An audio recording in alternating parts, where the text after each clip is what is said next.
What is up, guys? Welcome back. We are the Hardcore Casuals, your all-killer, no-filler wrestling podcast. You know what? Sometimes we just, you just got to review the show. Yeah, back to our roots. Back to the roots, and sometimes there's a lot to talk about in certain weeks, and sometimes there's not a lot to talk about. And really, there's just not a lot to talk about this week.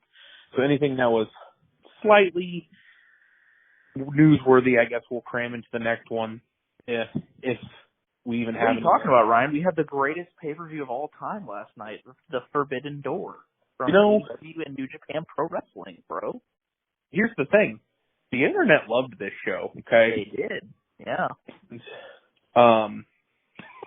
Us not so much. And I think it's kind of like a weird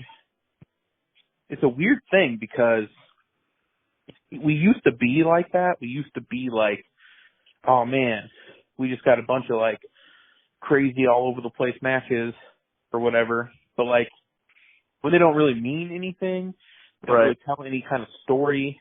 They're just kind of chaotic and don't really do anything whatsoever. They're just wild, nonsensical matches.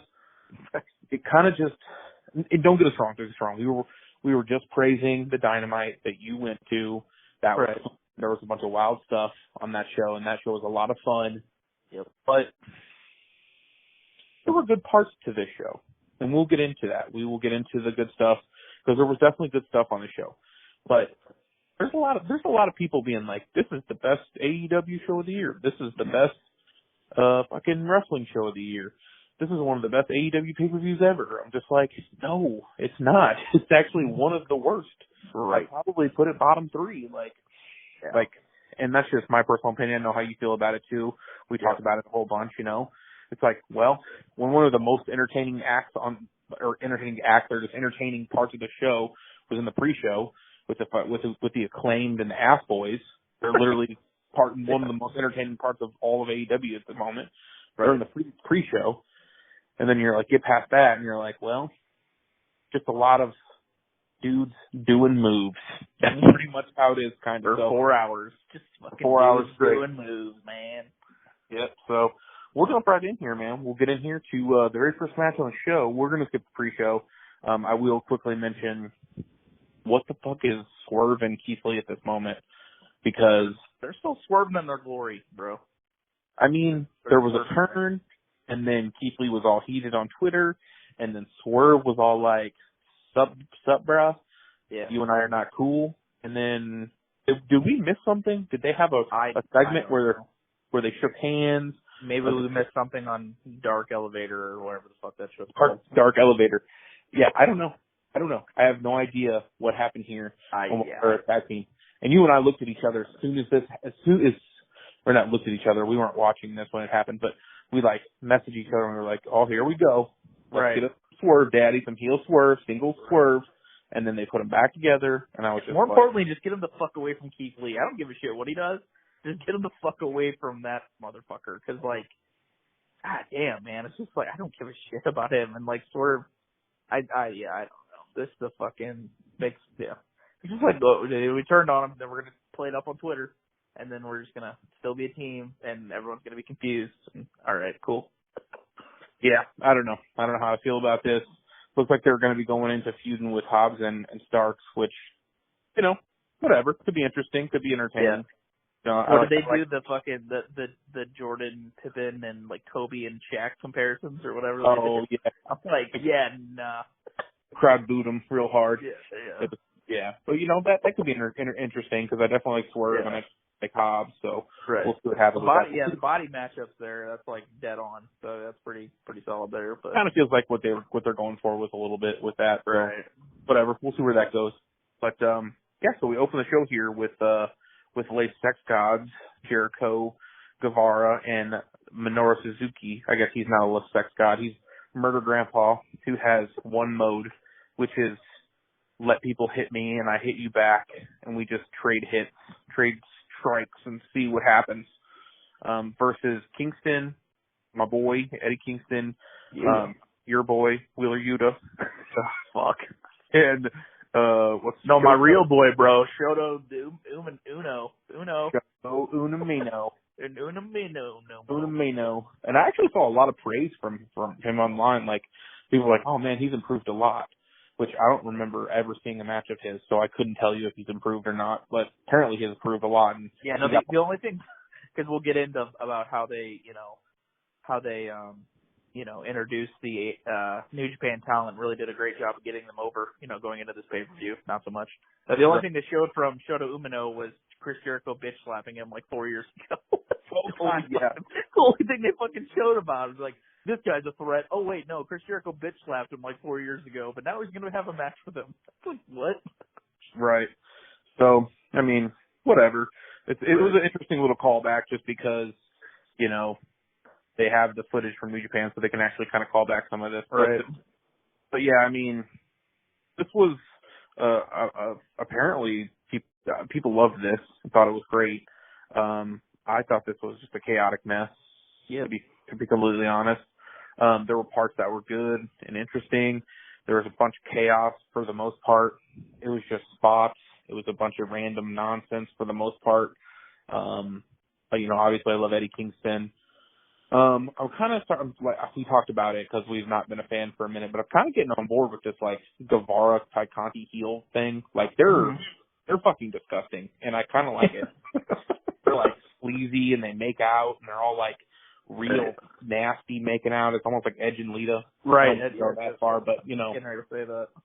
But yeah, I mean, they might have something with that.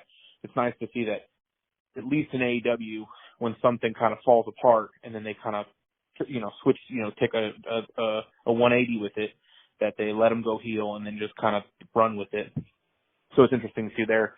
And then, there's Jericho doing, Jericho stuff at this point. But, yeah, how do you feel about this? Do you think this match was right? What do you think? It's whatever. I mean, it's just a bunch of dudes doing shit. I mean, as we get into these first couple matches, it just felt like they all meshed together because they were, we mentioned it when we were watching, had all the fam over and all the friends and fam was over, and like the whole beginning of the show just felt like it was just 7 guys out there, like in every match, just going out there and just fucking.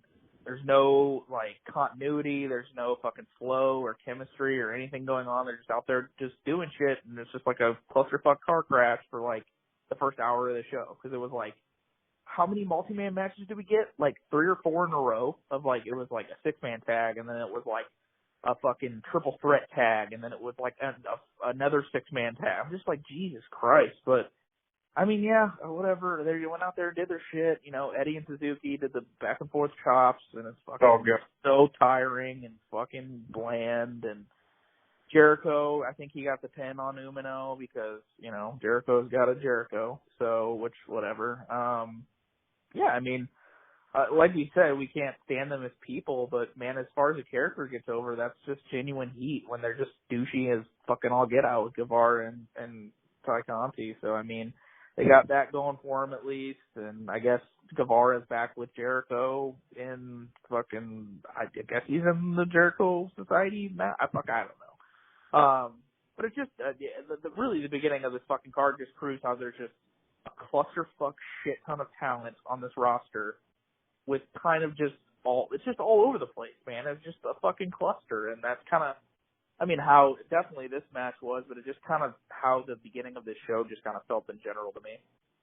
Yeah, I definitely feel you with that. Like I said, there's definitely parts of this that were definitely, entertaining. I mean, how many more times can you praise Eddie Kingston for pretty much being the most realest guy on the fucking planet, at least in wrestling? You literally buy everything he does.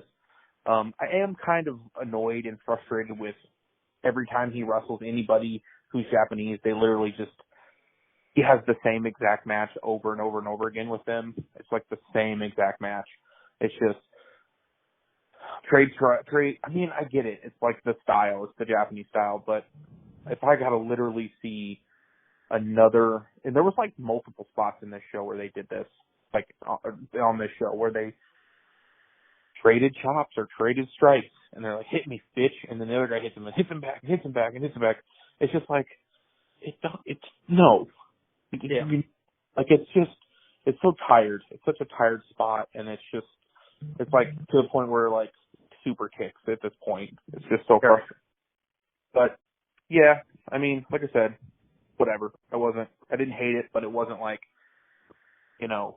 amazing either. It was just a whatever kind of spotty mess kind of, I guess. Right. But next we'll move on to, they had the winner take all Ring of Honor titles versus Ring of Honor titles and the IWGP tag titles in a triple threat tag match here with FTR versus Jeff Cobb and Great O'Khan versus Roppongi Vice. Yeah, I mean, I think this one was a little better, from me remembering, at least the outcome I quite enjoyed. I think about this match and the last match and then the next match, it's like they all kind of just blend together. Like you said, it kind of just feels like it was just like one hour-long match with like each match had like 6 dudes in them. Like it's just like dude, if you looked up, you didn't know which match it was because it was all worked the exact same. Like, yeah.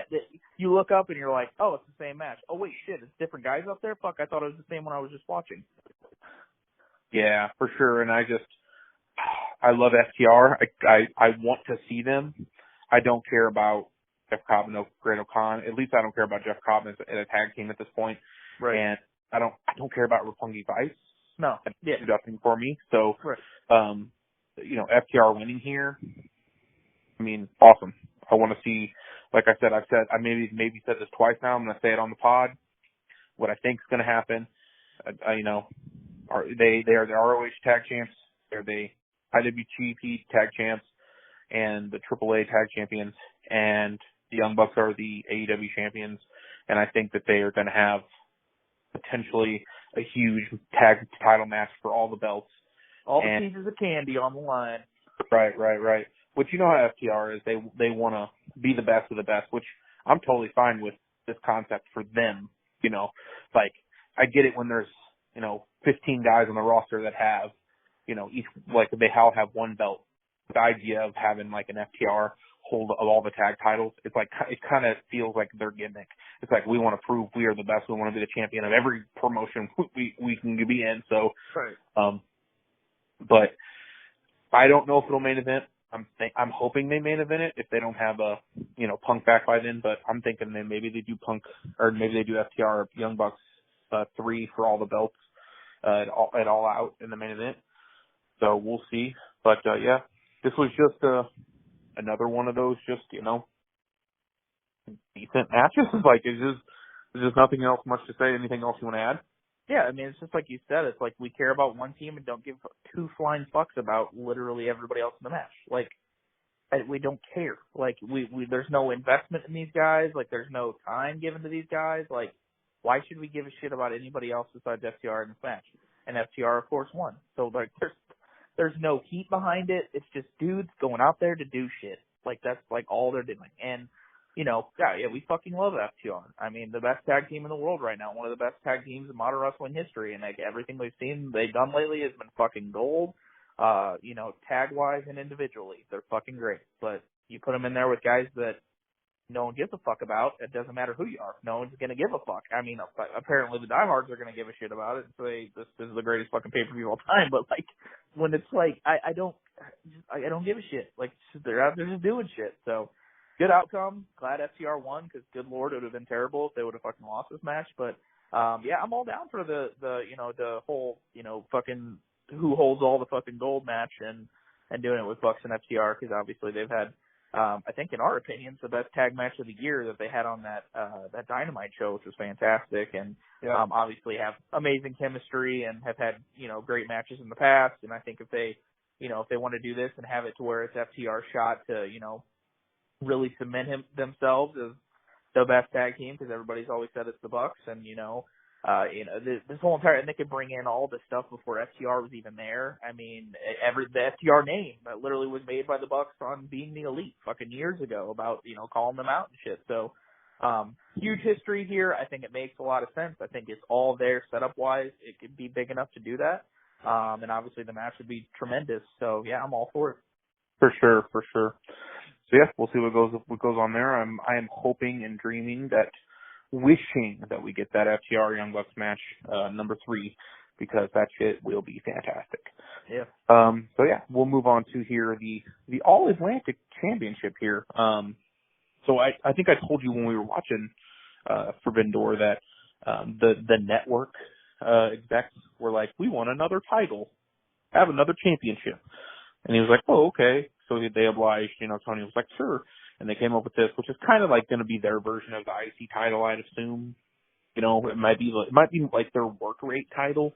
Because I feel like the TNT title is not really a work rate title. It's kind of just like their TV title that barely gets defended on TV, but at least not anymore.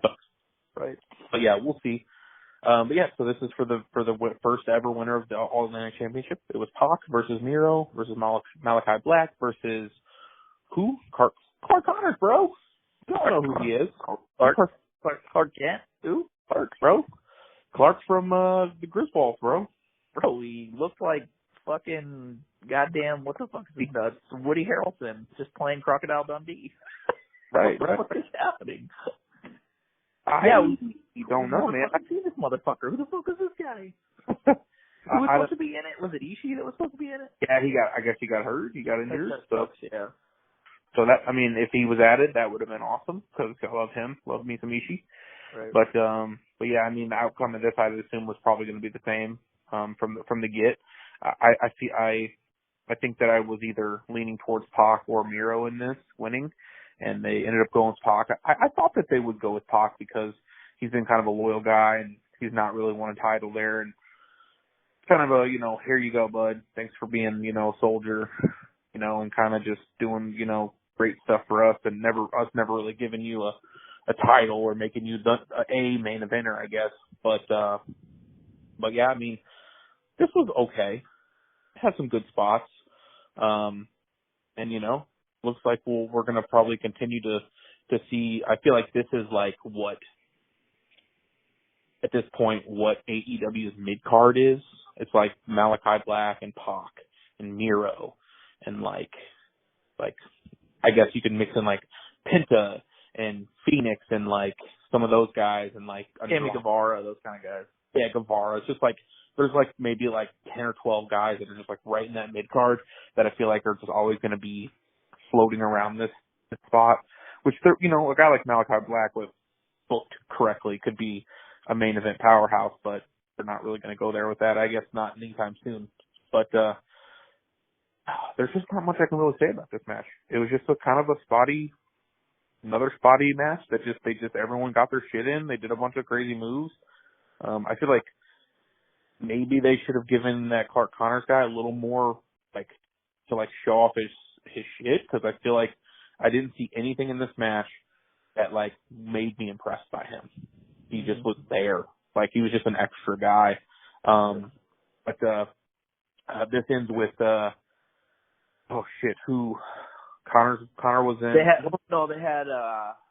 They had Miro put his finish, the camel clutch, on Pac, and then Malachi came in and did the mist to Miro. That's right. And then Pac did that 450 to both of them whenever Malachi had that submission hold on Miro, and then I think he got the win there.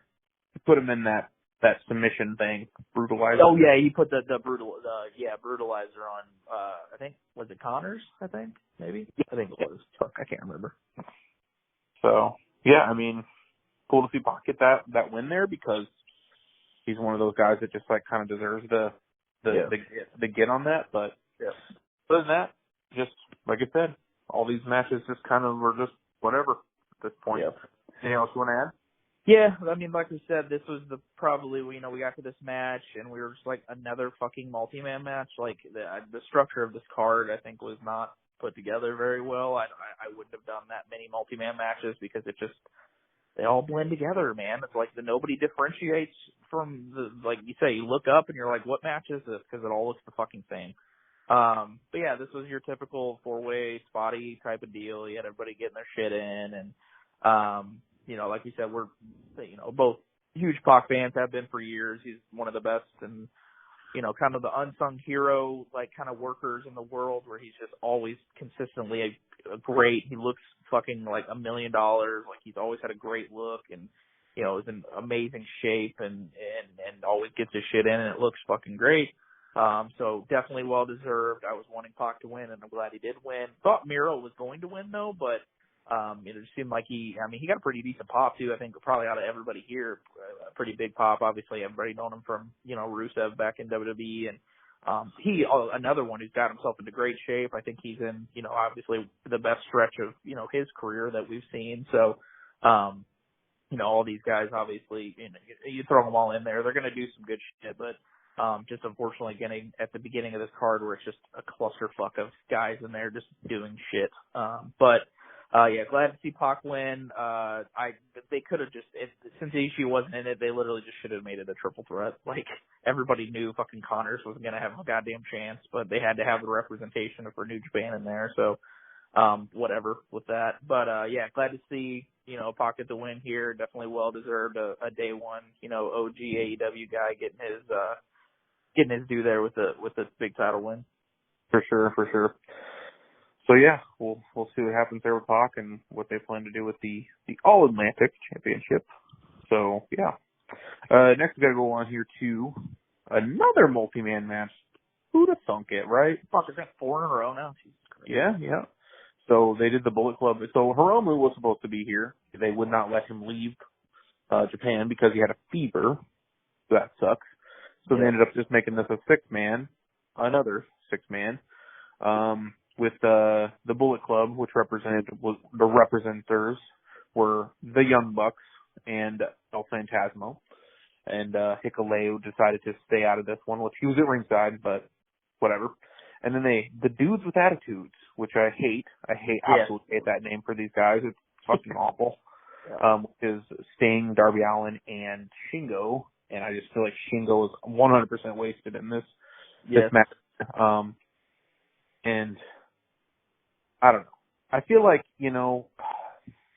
I don't mind having them have Sting out there doing fun stuff here. I feel like they could have just done the Young Bucks versus Darby and Shingo here, and it probably would have been a lot better of a match. I know people love seeing Sting literally do punches and kicks and just diving off things, which that's totally fine, but he doesn't have to be in this match. It's just not that. It's not that important for him to be. He's starting to come off as. He's starting to come off as like that. He's like that kind of that middle-aged dad who like sees his youth passing by him, and he like wants to like hang out and shit with all of his like kids, friends and shit. Like whenever they come over, like they're just like, "Hey man, I'm not out of it anymore. You want to see me jump off the fucking deck into the pool?" It's like, "Hey man, I can still party, bro." It's like, yeah, like this is fucking weird and creepy. Like, get away from my friends. Oh man, yeah, this is definitely interesting to see what they're doing with Sting here, and the fans love him, and they just love what he's doing. So I guess let's just let him continue what he do here, but do what he do. Do what he do. So this was a spot match, just a wild brawling spot match. They did this weird thing at the beginning where they turned all the lights out, and then they showed this like figure in the rafters, which was like a person. It was like supposed to be like Sting, and then everyone looked up there and they're like, "Oh my God, Sting's in the rafters!" And then we were like, "Is he gonna glide down? Like, are they gonna do this? Because that'd be fucking wild." And no. And then you turn around, and he's literally fucking saying it. He just off, fucking dive. It's literally. I cannot wait till Sting finally retires and leaves and is out of AEW, and they just do a compilation of every dive he's done. It's gonna be fucking hilarious, and I'm gonna be all about it. God damn it! But yeah, they wanted to get everyone on this show. They wanted to get as many people in matches as possible, and we're really, really starting to see the bloated roster issues, the issues with. And this was, for a hardcore fan who's a New Japan fan who never thinks they're ever going to see a Shingo or a Hiromu in Japan, or not Hiromu, but like Okada or Tanahashi. It's like, okay, well, we don't really, maybe they see it as, we don't really care if you're going to get a super big dream match here. You're just going to get to see him live. It's like, oh, you get to see the Undertaker. You know what I'm saying? Right. So it's kind of like, no. It's like, on top of seeing them, we want to see really good matches. So it's like New Japan is known for having the best of the best in terms of matches, or at least they've always, used to be. But yeah, I don't know how you feel about this match here. Whatever. They all blended together, man. It's just like I said, I just don't understand the idea of doing all those multi-man matches back to back to back. I mean, I understand it's like they're wanting to get everybody on the card, but it's like you had other singles matches that you could have broken shit down. You could have maybe did segments in between, because like they literally just went straight into all these matches, and I'm just like, God damn it, it's all the same. Like the fucking nothing. There's no heat on any of them except for just the crowd being excited, not like any sort of heat behind the match or anything. Like, and like you said, I think it really. This is kind of the starting point of like us realizing that it's like, or for me at least, realizing that it's like, I don't think they utilized New Japan in a good way. I really don't think they did. I mean, honestly, everybody's praising that they they had Okada, they had Tanahashi, and they had all these names. It's like, yeah, they had them, but were they them? Like, were they really like getting the full opportunity out of these guys? I really don't think they did. Like, I really think it wasn't handled well. I don't think that these guys came off as big deals. I don't think they did a good job portraying who the fuck they are. Like, I just don't, they didn't come off like big deals. Like, if we take our knowledge away from these guys, we would never want to see these motherfuckers again. Like, why would we? Who gives a shit? Like, nobody like overly fucking impressed that you didn't already know that was good. Or having previous knowledge of New Japan guys, but a casual fan viewing these guys, like, who gives a fuck? Like, it's like, I don't know. I just don't think that these guys really, I don't know if it's how it was booked or just like the kind of shit that happened, like, leading up to this with all the injuries and everything and kind of getting thrown up in the air and whatever it is, but I just don't think they got really what I mean. It's cool that they put it together and they tried to do it. Maybe next year's can be pulled off. If they do it again, it can be pulled off better, but like, I just feel like it was mishandled, and I just don't feel like it was really the full utilization of what these guys and the full capability of what we can get out of these New Japan guys. For sure. I 100% agree.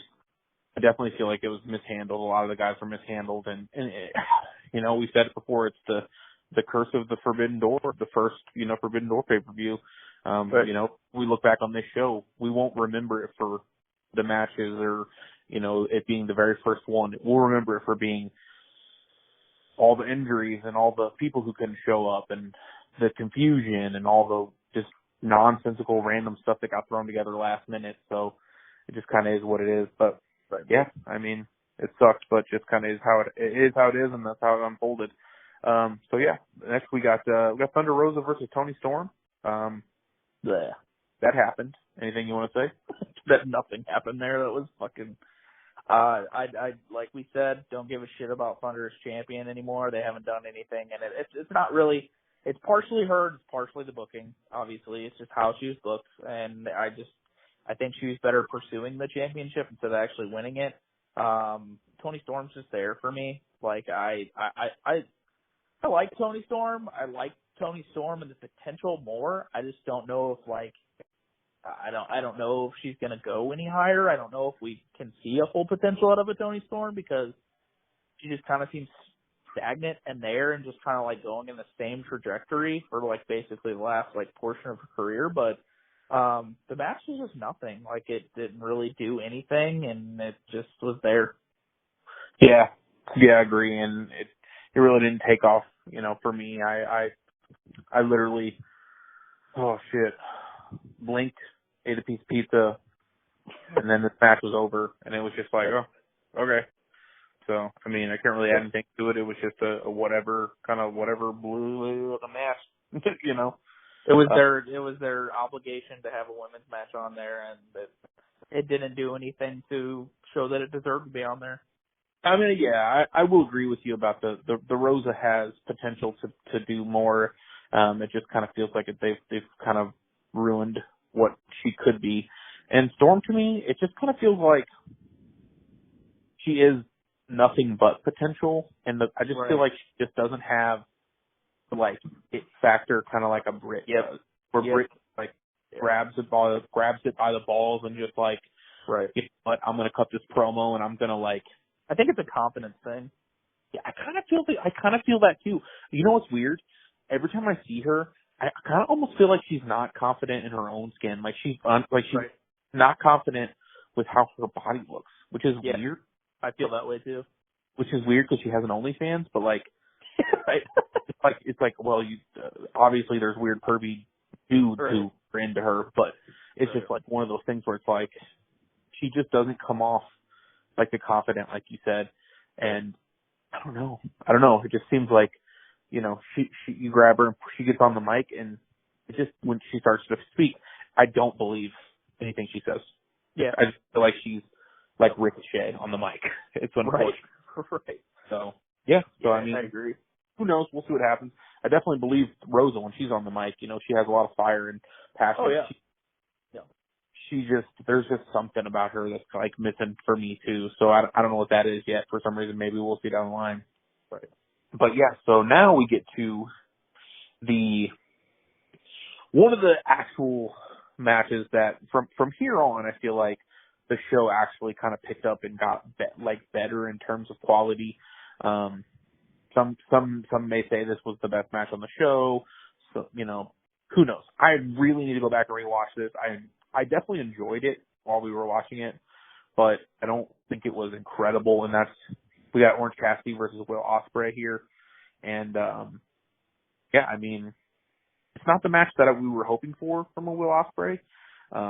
It's kind of like the try-hardiest guy who's trying to be like do the greatest and coolest moves and have like the fucking most 5-star matches in the history of 5-star matches against the guy who's playing the character of making fun of those guys. Right. Like, so like the story does write itself. It's one of those like, when you think about it on paper, it's like, what an interesting, like, weird collision of guys that you would not really think would be good. Well, you think it would potentially be good because Orange Cassidy is pretty good. Yeah. He's good in the ring. His gimmick is interesting. He's entertaining, but you know, he's still kind of, he's portrayed more as a joke, you know. But once it's time to go, he goes. He can get in there and he can do moves and get it in, you know, get his shit in. Right. Yeah, I mean, I kind of need to go back and rewatch this. Like I said, I feel like this could be, in my mind, way better than I thought when I watched it, or I may dislike it, you know, more. So, but this was just one of those, you know, it was an Ospreay match. They did a bunch of crazy spots and moves. Cassidy tried to wrestle a lot of the match with his hands in his pockets, which was very impressive because he really did quite a few impressive things with his hands in his pockets. But yeah, how do you feel about this? Yeah, no, it was fun. Like you said, I if you're gonna get an Ospreay, I just think you can get the full potential out of it and throw him in there with a guy that, you know, has the same, I guess, I wouldn't say believability, but I guess the same seriousness, if you're gonna put it that way, and kind of, you know, really show that what they can do. I think we got that with, you know, a taste of that with the match with Dax on Dynamite, which was fantastic. So I mean, definitely, obviously, we know how great of a worker Ospreay is. We know how, you know, he gets in there and he does this crazy shit, and you know, the crowd's fucking losing their mind and stuff. And the crowd is super hot for this because you have the outside, you know, guy who's fucking super popular and everybody loves, you know, out on the you know, all the internet fans and everybody loves. And obviously you know, Orange Cassidy is just beloved in AEW. Kids love him. Hardcore fans love him. Everybody loves him. So, and you know, you're right. It is the try-hardy super worker against the guy who, you know, sticks his hand in his pockets and just kind of like, you know, spits in the face of the people that take shit seriously. So when you break it down like that, the story is kind of interesting. And, you know, these guys worked hard. You know, they went out there and they did their shit. Cassidy did his typical shit, and Ospreay was out there doing his shit and, you know, trying to show the world and everybody doing his show-offy type of shit. But, you know, the crowd got super into this towards the finish of it. You had some crazy near falls. But yeah, I would say this is the second best match on the show. We'll get to the one that I think was the best match on the show, but as far as like, you know, crowd generation of heat and the interest level in this, people were into this match.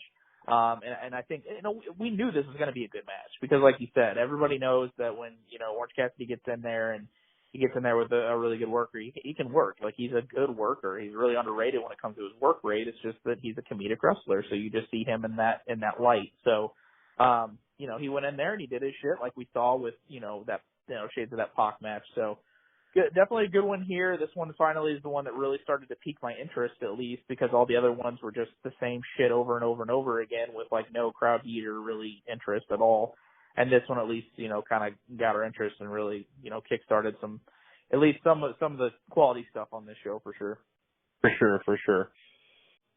Yeah, so next here we have the Zack Sabre Jr. versus Danielson's mystery opponent, who they said, this person was going to be the newest member of the Blackpool Combat Club. And, when earlier in the week when we watched, Dynamite, Danielson came on and he was like, yeah, it can't be a Blood and Guts, it can't be a Forbidden Door, I'm injured or whatever, I got a replacement for both or whatever. Speculation started swirling. They were like, okay, well, who's this going to be? People thought maybe it'd be Gresham, Jonathan Gresham. People thought maybe Gargano. A few other names kind of floated around, but the one that everyone just thought, kept thinking it might be was Cesaro, going by Claudio Castagnoli. Now his original name on the independents, and it was him. So it was a good surprise. It was one that the fans wanted. It was one that they expected, one that they were hoping for, and yeah, they go out here and they have a great match. I mean, it's arguable that this is the best match on the show. I definitely think it was I definitely need to go back and watch at least this one and the Orange Cassidy Will Ospreay one for sure. But, I think this one's probably the better of the two in terms of technical, work rate, I guess, or technical ability, because it's kind of what they were going for. Who's the better technical wrestler? But yeah, Cesaro looked good here. I'm probably going to continue to call him that until I get used to calling him Claudio again. But yeah, and then they, my only thing about this match is I feel like they gave Claudio a lot in this. Obviously, a debut, a big name, the fans know who he is. To a point where I kind of felt like Zack Sabre Jr. was very underwhelming in this match. I feel like he wasn't super impressive in my opinion. He did, some decent stuff, but I kind of felt like he wasn't as hard ass as he's been lately. He kind of seemed a little more loose and a little less aggressive, and he kind of let Claudio kind of be more in control and kind of just be like, well, this is Claudio's debut match. He's kind of just going to do more in this. And, I don't know. I kind of didn't love that, but overall, this was a great technical wrestling match. And yeah, I mean, they at least got this right. So how do you feel about this? Yeah, it was cool to see Claudio back.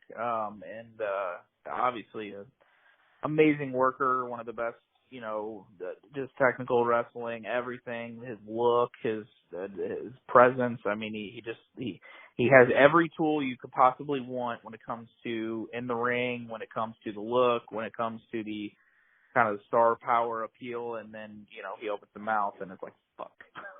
But I mean, yeah, when you get him in the ring, you can't really do anything wrong. He literally, everything he did on the indies, whether it was in a tag team, whether it was his kind of final stretch run when he was doing single shit, and then anything he really touched in fucking NXT, the mishandling of him on the main roster, obviously. But I mean, anytime you get I want to say Cesaro too. Anytime you get Claudio in the ring, it's gonna be fucking awesome. And we've always seen it. He's such an unorthodox style kind of guy because he's so tall, he's so lanky and long, but he just gets in there and meshes with everybody, and it just works. Literally any style you put him in there with, you could put him with somebody who's bigger than him, somebody who's smaller than him, somebody who's fatter, small, whatever it is. He fucking works with everybody, and it always ends up being great. We can't put over Claudio enough. He's tremendous, and he looks in amazing shape as always. He's literally, I don't even think he's from this fucking planet. He's just a freak. So, and yeah, Sabre, I've been outspoken about Sabre, obviously over the years on literally one of our channels that we've talked about fucking New Japan or guys like Sabre and shit. And, I think he's done a little bit more to bulk up a little bit. He doesn't look as noodly as he did before. If you saw they did a countdown to Forbidden Door, and they talked about Danielson's match that he had with Sabre back in like '08 or something, and he literally looks like a 12-year-old boy.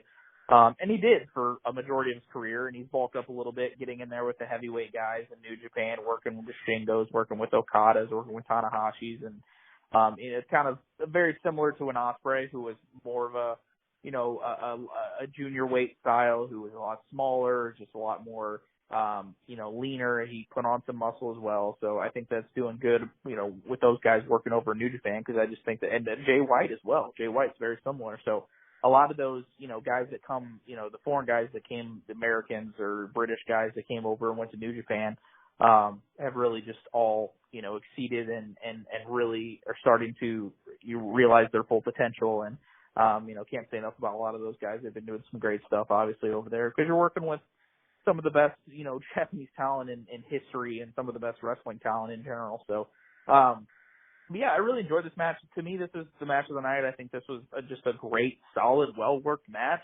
It wasn't any fluff or bullshit. Like, they just went in there, they did their shit. It was a cool meshing of styles.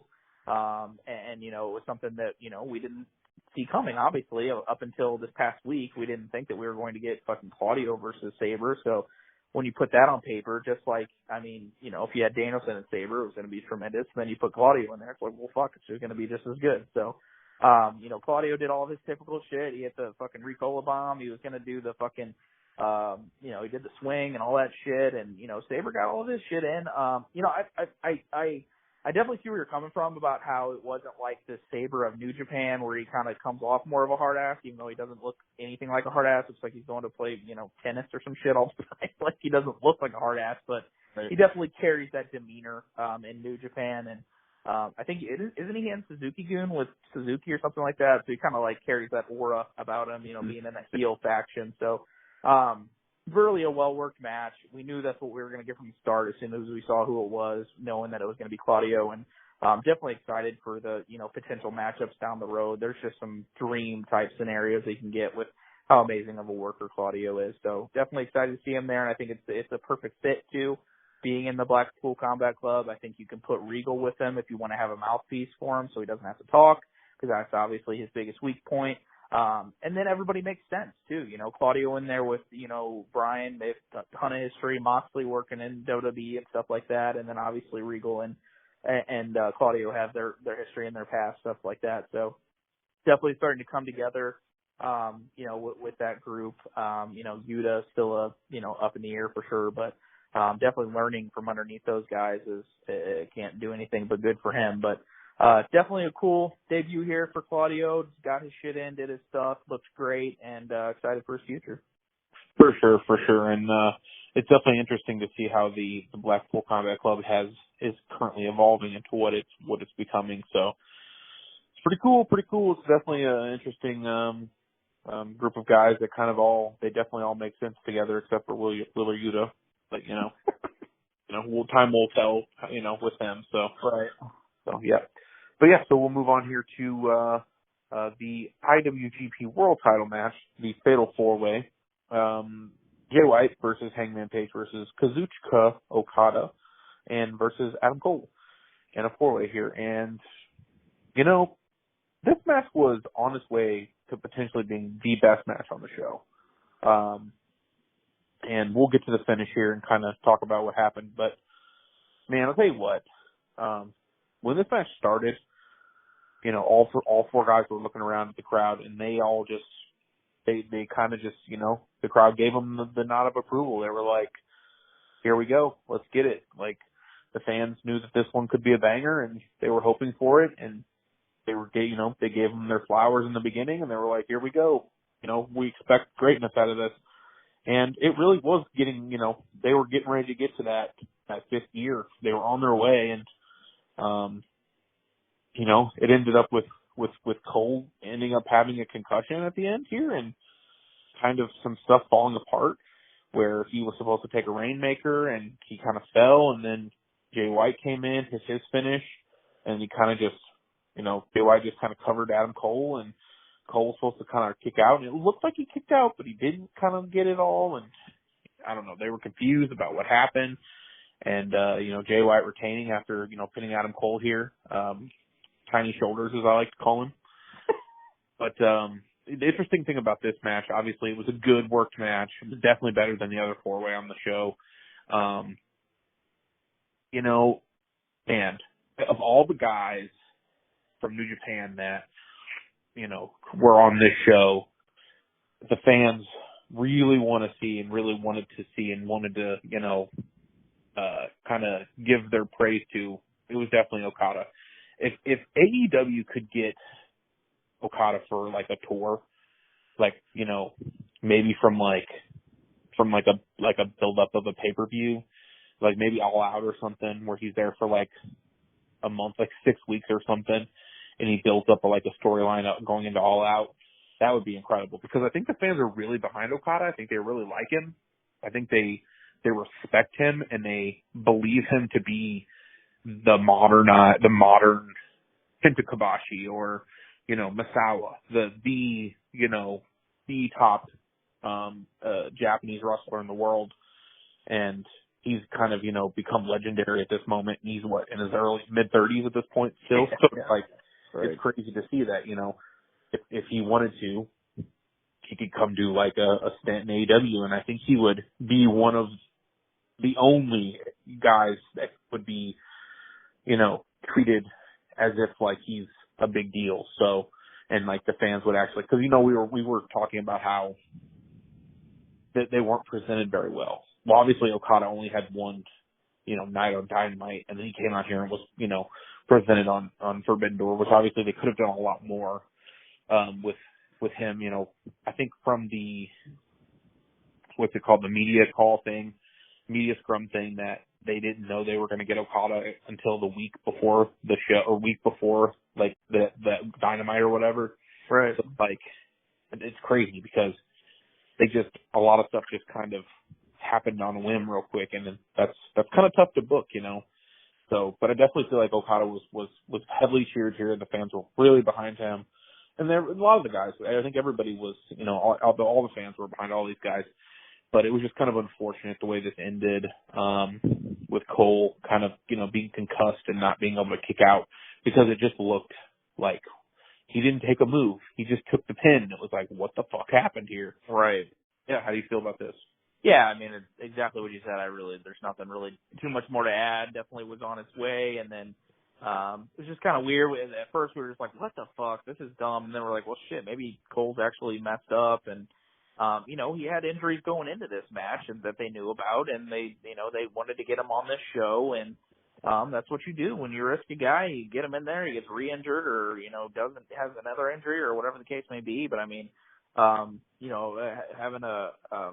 get a concussion here, and it didn't look like it was something that was mild. It looked like it could be something serious. So hopefully he can get his shit together, and everything ends up being all right down the road. But yeah, I agree about Okada. I think that'd be huge. If they could build up something like that, if like around the time, like, man, if like fucking when Omega came back, if they like led to like a fucking huge match with them and like built it up on U.S. television and built it up to a fucking like AEW pay-per-view, that would be huge, and that would do huge numbers, especially being able to, build them up. And that is the good thing now, is that as much as they didn't portray and didn't, get over these New Japan guys as much, they have this now to build off of.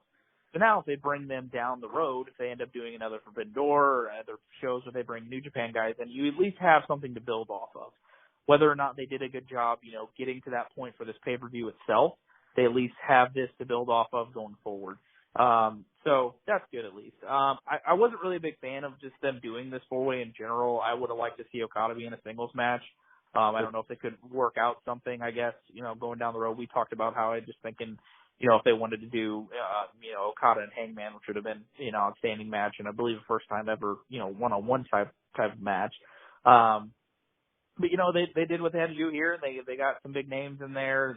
They tried to make some sort of story out of it with, cold and trying to say he wanted a shot at his friend for the title because they're buddies or whatever. I don't know why his buddy wants to beat up his friend, but okay. And then, Page saying he wanted to go after Okada, and fucking Okada lost the title, and it was just kind of all clusterfucky. But, it's cool, and Okada hell over, like you said, super over. So, obviously our boy Switch Daddy, Jay White, looking fresh and clean and mean in this one, and looking good, and retaining his championship, and moving on as champion. I was thinking they could possibly do like the kind of bait and switch type deal where they have a guy that you wouldn't think would be winning the title off of an Okada, and then have just Okada win it back on this pay-per-view to have a big moment on the show. And it could have been a big reason to say, like, hey, we want you on the show. We're going to let you win your fucking title back, in front of a huge crowd and in front of, all of our fans and shit. So, they didn't go that route. They had, Switchblade retained, so it'll be interesting to see what goes on,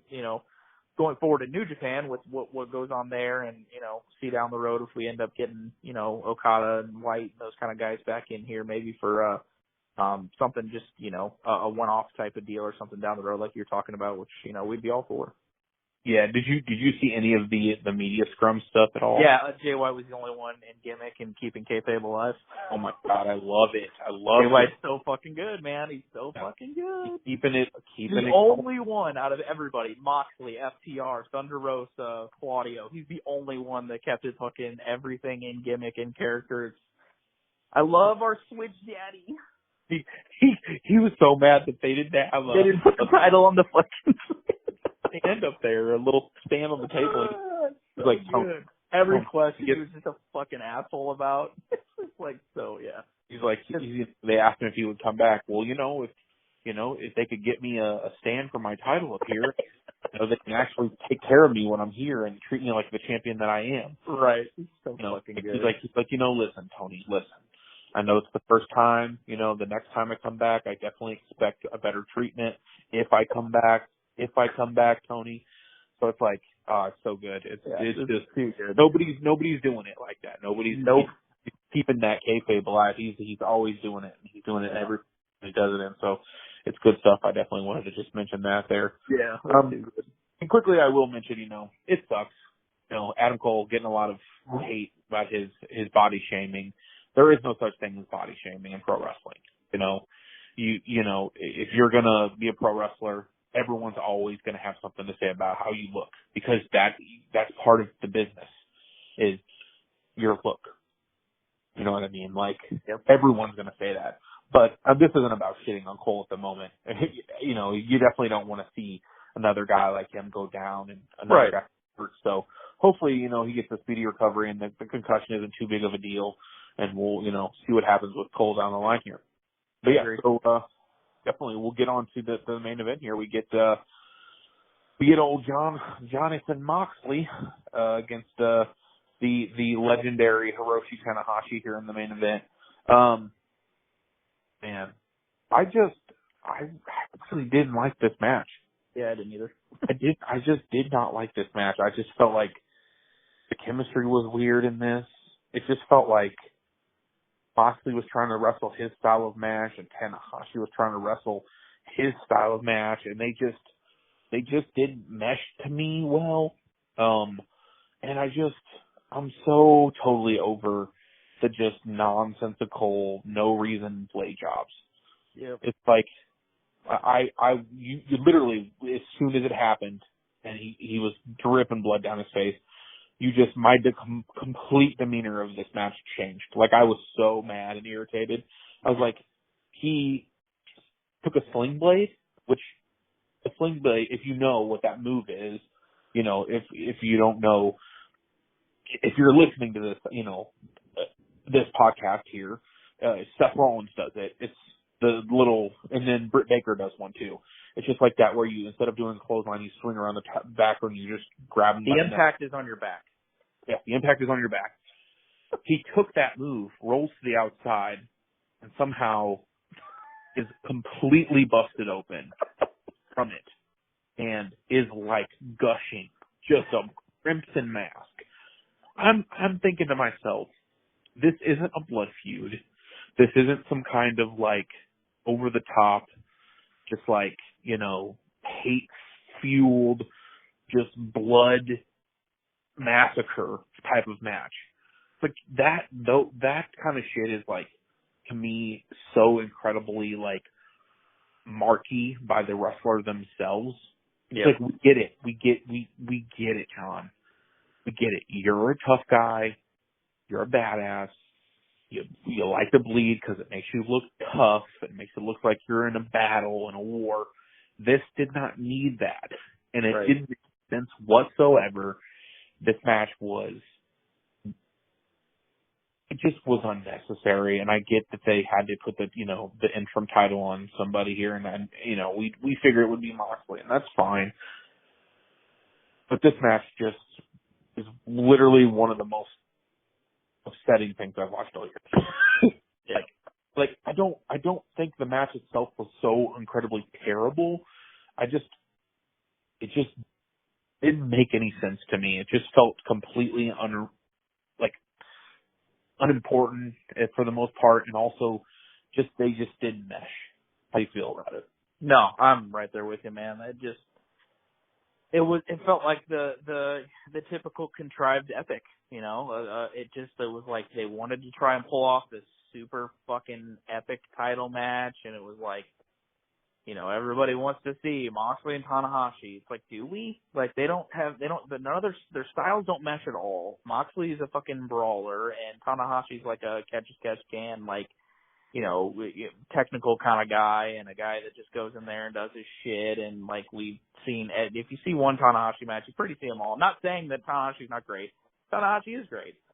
It's just that, he's had a very long career. All of his matches end up the last like 10 years or like the same fucking match. It's like, I had no intrigue at all to see this. I hated the idea that Tanahashi is even in this fucking match. I know they wanted to do the whole like Forbidden Door thing, and they wanted to do fucking Moxley and Tanahashi because they've been talking about doing it for fucking ever, and Tony's been holding off on it. But I'm like, it's for the AEW title. Like, why are we have a fucking New Japan guy in there? Nobody in their right fucking mind thinks that Tanahashi's gonna win the fucking title. It's gonna go to Moxley. They're gonna run with it for a little bit until fucking Punk comes back. It's like, you just didn't care from the start. I mean, I didn't. Like, I just don't give a shit. Like, I knew where this was going. It was just, and then once, like you said, once we got to that blade job, I'm just like, what the fuck are we doing? Like, this is like so Markish try hard. Like, we have to do this because I'm John Moxley and I'm a tough guy. I'm Tanahashi and I'm going to overcome this. It's like, God damn it. It's so done, man. It's like overdone to the max, and it just didn't do anything at all. Like, it didn't do anything for me. It didn't do anything for you. It didn't do anything for this fucking show. And, I get that it wasn't what we were supposed to get, but I just feel like it just could have been something different. It could have been more, and I didn't like this idea from the start. I didn't like the tournament. I didn't like the idea of doing the fucking, the Battle Royal and then that faced Moxley because he was, number one contender from our rankings that no one fucking believes in or fucking remembers. And then, we got to have a New Japan guy, even though they have nothing to do with our championship and nothing to do with what's going on in our company. So it's just kind of like, I just didn't give a fuck from the beginning. And then, it kind of just cemented to me, like, again, in this one to me was, what did they do to make Tanahashi look special in AEW? Like, they haven't done anything. Like, he got brutalized and butchered in that fucking one-on-one stare-off promo that they did with Moxley. Oh, for and then sure. they did nothing else to make him look like a big deal. Like, he looked like a fucking buffoon. And, like, he doesn't say a word. Moxley just destroys him, and then they just have him, like, fucking in a tag match or some shit. I don't even know. Was he in the tag match on Dynamite or something? Or was it? No, it was Archer and... Who the fuck was it? It was Archer and Jericho, and then was it Moxley and Tanahashi, that team, or whatever? I think it was. Yeah. I think he teamed in that match. And didn't do anything. Like, it wasn't anything special. Like, and the crowd got super behind Tanahashi towards the tail end of this match, which just felt weird, because you had Moxley bleeding buckets, and then you had everybody getting behind Tanahashi, who's not busted open, and it was just it's illogical. It makes no fucking sense, and there's no reason for what Moxley was doing in that match to do, except for the fact that to stroke his own ego and to play his own fucking fiddle, like that he always does. Like, I'm the guy that bleeds because I'm a tough guy. Like, we get it. Like, I just like you said, we get it. It's tired. overdone and it's markish and illogical beyond belief. Yeah, for sure. I do want to mention that at the end of this, they did end up having Jericho and his guys ran out. They ended up having a huge brawl at the end here to kind of set up the Blood and Guts, which was the next show for Dynamite is the Blood and Guts show. So, and it kind of just turned into a huge brawl. It was super just whatever. It was just there. I do quickly want to mention, because I do love Eddie. Eddie Kingston is kind of like, he's carrying over these feuds that he's had all these years with all these guys, the Punks and the Claudios and such. Claudio ended up obviously signing with AEW, and his whole crew and the group was in the ring, and he refused to get in the ring apparently at the end. Right. In there, so it's like, it's interesting to see where that eventually leads to, because I would love to see that them go at it again. Because it's always been, them feuding, and then Eddie Kingston feuding with Hero and those guys. It's just, those are just classic indie matches that were always great blood feuds. But otherwise, this was just whatever. Set up the Blood and Guts match more heading into that. So we'll see what they do there. Obviously, it's Blood and Guts, so it's definitely an interesting. Yeah, we didn't even mention, what was that? That 6-man tag was for the fucking Man Advantage, and Jericho's guys won that, so they'll have the Man Advantage at Blood and Guts, which we forgot to mention that in that match. Yeah, so I'm sure we'll cover that Blood and Guts on the next pod. Do you want to give anyone a heads up here if you're listening? We're probably gonna test out a couple new things here with the pod. We might do some shorter videos. We might record several things at once and then kind of release things in smaller chunks. It's definitely a long drawn out process to kind of do a long form podcast at this point. Right. We definitely want to do that. We would like to generate a little more interest and kind of just get more people to respond or get more people interested. So we're definitely might release maybe smaller chunks of things to kind of get it out there and kind of get more talk amongst the community, the wrestling community on YouTube, and kind of see what, put out feelers on concepts and ideas. So there'll be some more stuff coming, and we'll probably start doing more single reviews for just pay-per-views as well. So it's easier to just kind of record them, just that, and kind of get that one note vibe of the show, especially the night of or the day after. So, but yeah, anything else you want to add here towards the end of this? No, I was going to mention the stuff about the media scrum, but you kind of covered the only shit I wanted to talk about, which is shit light. But you had it's always, it's a must-watch thing now since the last media scrum with fucking Tony fucking going off the rocker and all that shit. But no, that pretty much covers it. Yeah, you can't stop hugging guys. It's so cringy, dude. Like, it is so. I said it to you. I'm like, I'll never have to think about a cringe of the week when there's an AEW pay-per-view going on that week. I saw one of him hugging Claudio too, and I was just like, oh, dude, he literally hugged him like it was like a wife hugging a soldier in the airport coming back from like a fucking deployment or some shit. Like, it was so cringy. Like, oh god, dude. Teddy bear right before he goes to bed. It's just like, oh, come here. Jesus. Like, my son doesn't hug his teddy bears as passionately as he was hugging Claudio. Right. Yeah, I mean, that's your cringe of the week for sure. We're thinking of what the meat slapper of the week. Bro, the meat slapper of the week was definitive once we got the Canadian Bacon Destroyer, Daddy. Oh, definitely. Definitely. The clip from Twitter of Jonah doing a Canadian Destroyer was pretty awesome. So, oh my god. Yeah, if you guys can find it, definitely go onto Twitter and try and find that clip, because it's something. That's a big boy doing a move like that. I don't even know. Who did he do it to? I didn't even see who he was doing it to. I feel like it was another pretty beefy dude. Yeah. Canadian Bacon Destroyers all day, dude. Pretty meaty fella, so. Pretty meaty, yeah.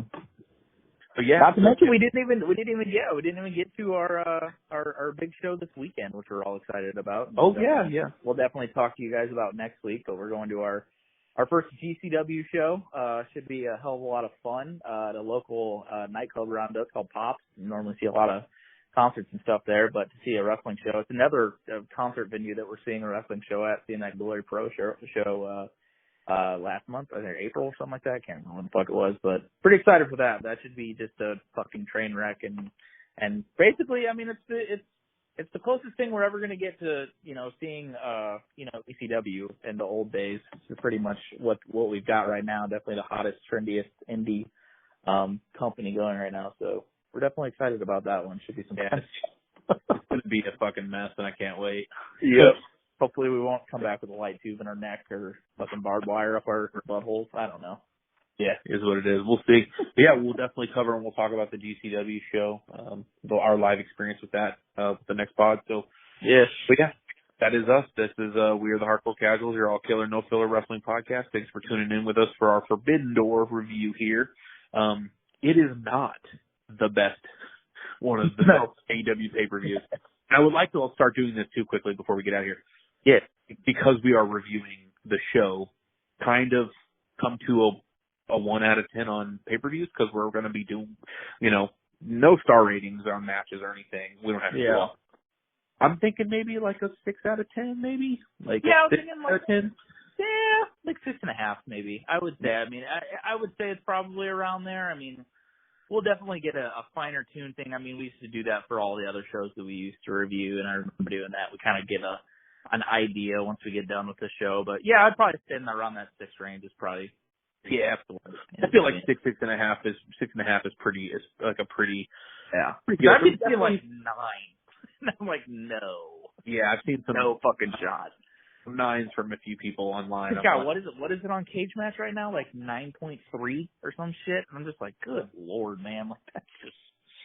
It's too much of a good thing. Definitely, that is one thing that, like I said today, it's like watching AEW right now is like going to a buffet. Like, for us, we like to eat. So we build up anticipation. We're excited the day knowing that we're going to a buffet. You get to go eat and indulge in all your favorite fucking foods and shit, and you get there and you're like, man, I'm gonna get this, get that, get this, and let's just do this for, we'll get our shit and we just keep eating because, it's all you can eat. And then you get done and you just fucking hate yourself and you feel bloated and you want to fucking throw up. And like, that's what it feels like watching AEW right now. It's just a lot. It's a bloated roster, they're bloated shows, and it's just, man, it's just, they have all the tools and they have all the pieces. It's just putting it together and making that puzzle whole and making it work, which that's what we want. We don't hate AEW. I know a lot of people out there probably think that we hate on AEW. It's not that. It's, you talk shit on stuff because you care. That's what we do. And we care about this company and we want it to succeed and we want it to grow. And doing what they're doing and continuing the trend that they're going to do is going to keep them stagnant, and it's not going to, you're not going to see progress. You're going to see stagnancy and you're going to continue to not see it grow. So we want to see it grow. We want to see it get better. And a lot of people like what they're doing, but I think there's a lot of things that they can improve on for sure. Yeah, 100% agree with all of that, the analogy and everything. So, yeah, so like I said, that's all we got for you this week. Thanks for listening, and we'll have something next week for you. We'll have See you guys. So, this is